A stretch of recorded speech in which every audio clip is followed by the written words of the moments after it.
All right, so in this last video, I want to look at how we can use the Federal Reserve banks to decrease unemployment, to increase growth, and to manage inflation. So really to achieve the three traditional goals of macroeconomics. So I think that this is an especially useful video as a way of complementing our lesson on fiscal policy. As we know that there are going to be some limitations to fiscal policy, and we can use monetary policy by the Federal Reserve Bank to complement and kind of fill in the gaps in fiscal policy. And so I think this is important so that you are aware of the different types of actions which the Federal Reserve can take and what they mean for the economy.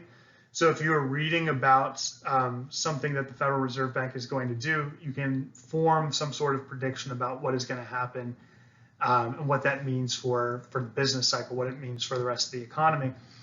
And if what we're really concerned about is increasing living standards, increasing access to jobs, and making sure that we don't have runaway inflation, then understanding how the Federal Reserve Bank can do this is really important for making our economy better, allow it to better serve the interests of our population.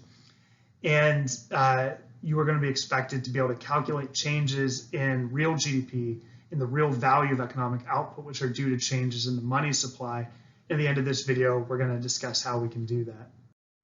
So just as fiscal policy was the use of government spending and taxation to intentionally impact the economy, monetary policy is going to be the managing of interest rates and credit conditions to affect economic activity, to intentionally affect economic activity.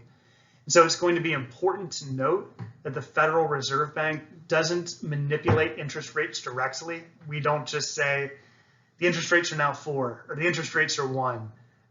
Rather, we need the Federal Reserve Bank to adjust the supply of loanable funds, which is then going to impact the interest rate. And so we can see that in this graph, which we can think of just as a standard financial capital, as a standard money market, where we have R on the vertical axis, quantity of loans on the horizontal axis. And if we increase the supply of loanable funds, then we are going to decrease the interest rate, right?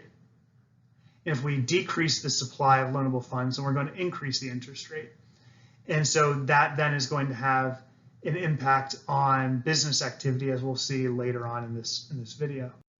So I'd like to now consider some of the specific levers, some of the specific policies which the Federal Reserve Bank can use to enact monetary policy. The first is going to be open market operations, which are the most common. And these are just the buying and selling of US Treasury bonds. So this is going to change banks' reserves, and it's going to change interest rates in the economy by doing that.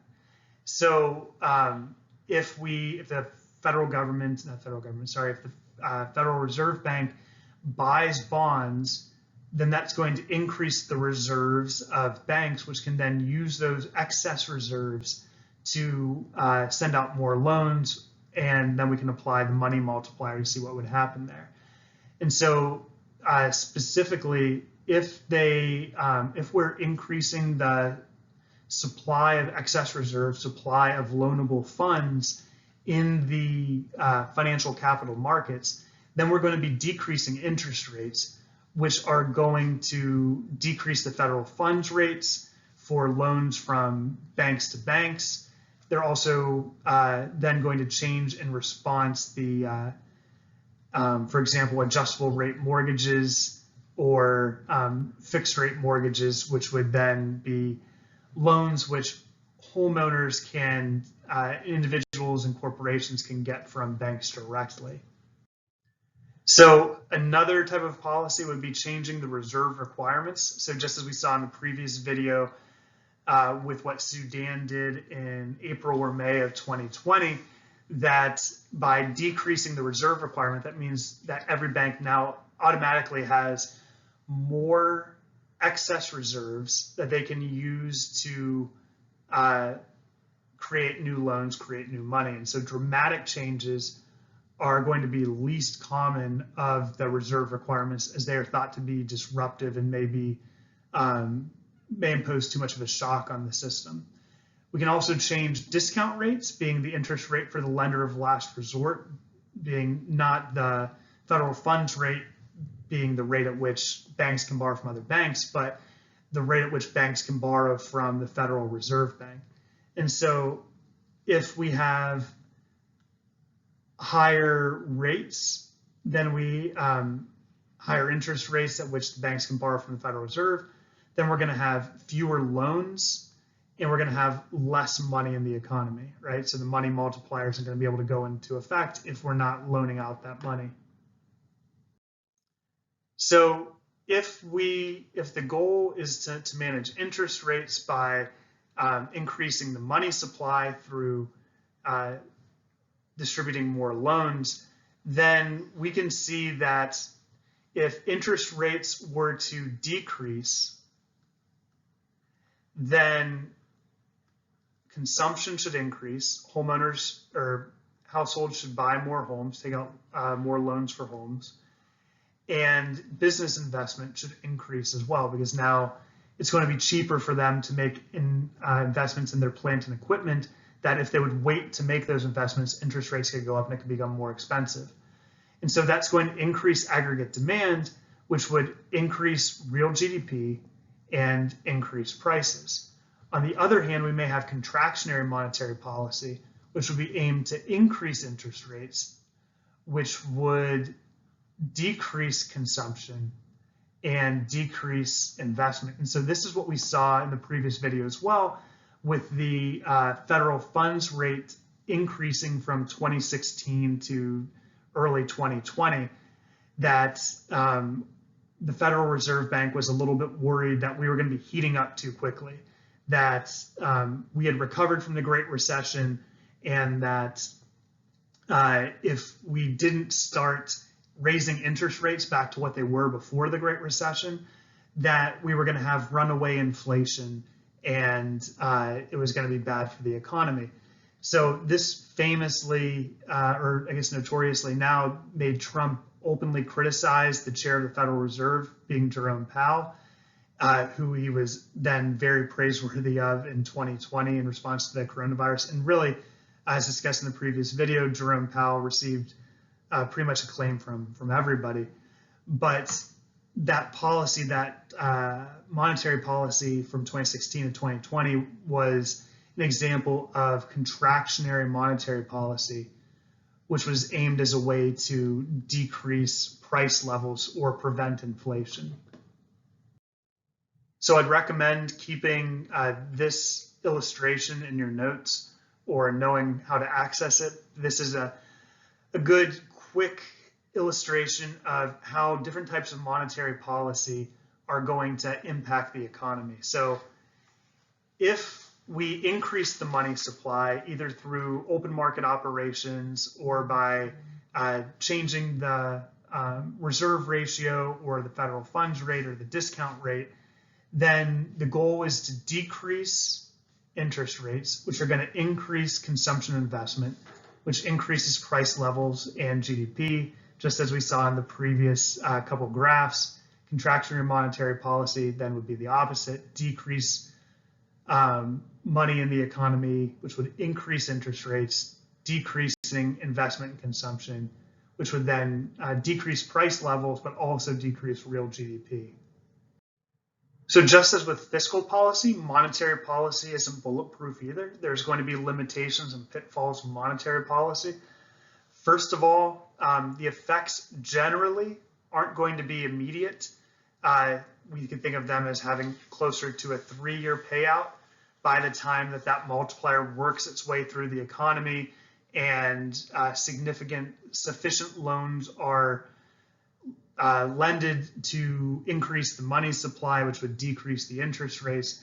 So there's going to be a bit of a lag, just as we had in fiscal policy, to having monetary policy actually impact GDP or price levels.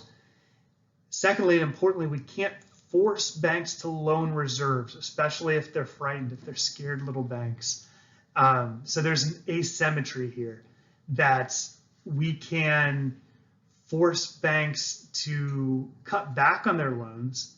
We can increase the reserve requirements to tighten monetary policy to lead to contractionary monetary policy. So we can pull on that string and pull liquidity, pull money out of the economy to increase interest rates.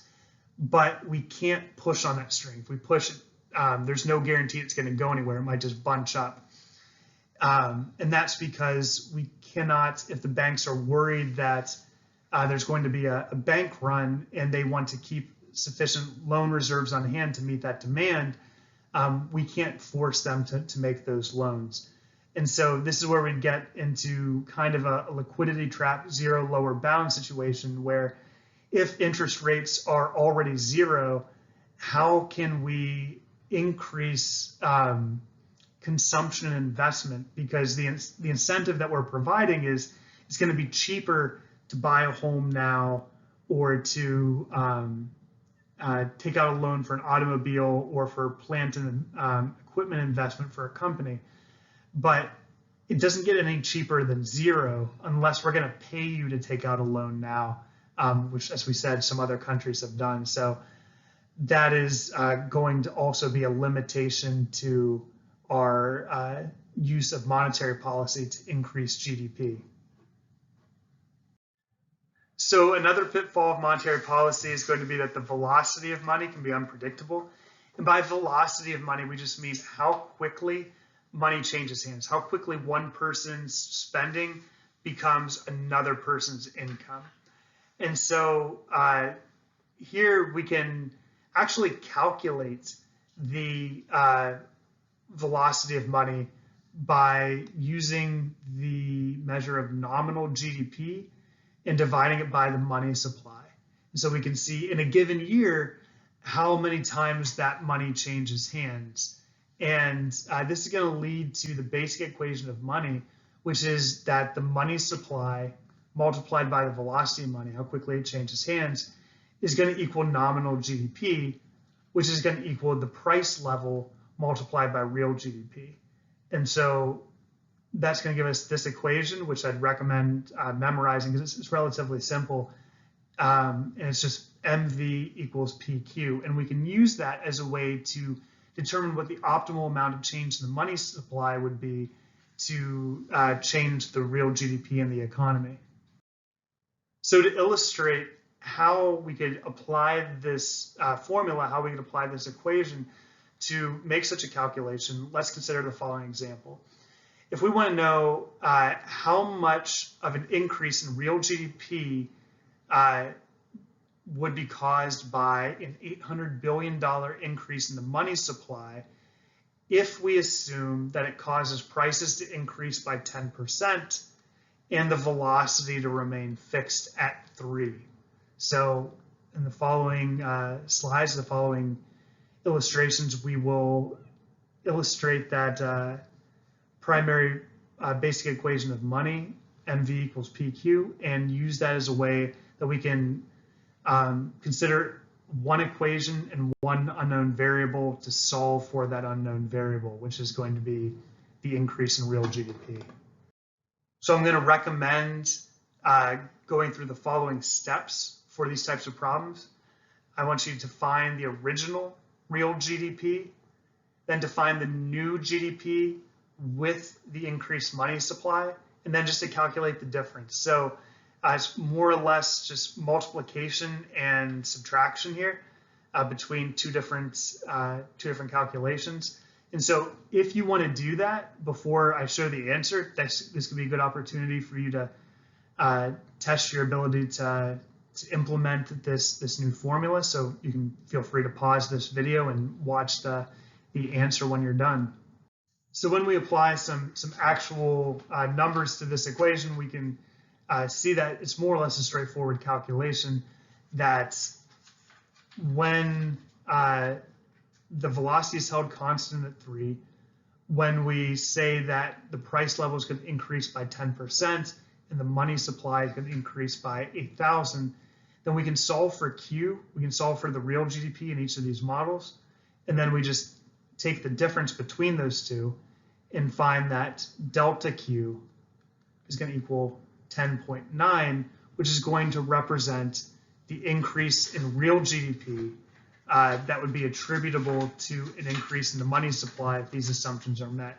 So these types of equations aren't necessarily complicated, but hopefully you'll be able to apply this equation to a variety of different types of questions which would require knowledge of this equation and the same basic variables.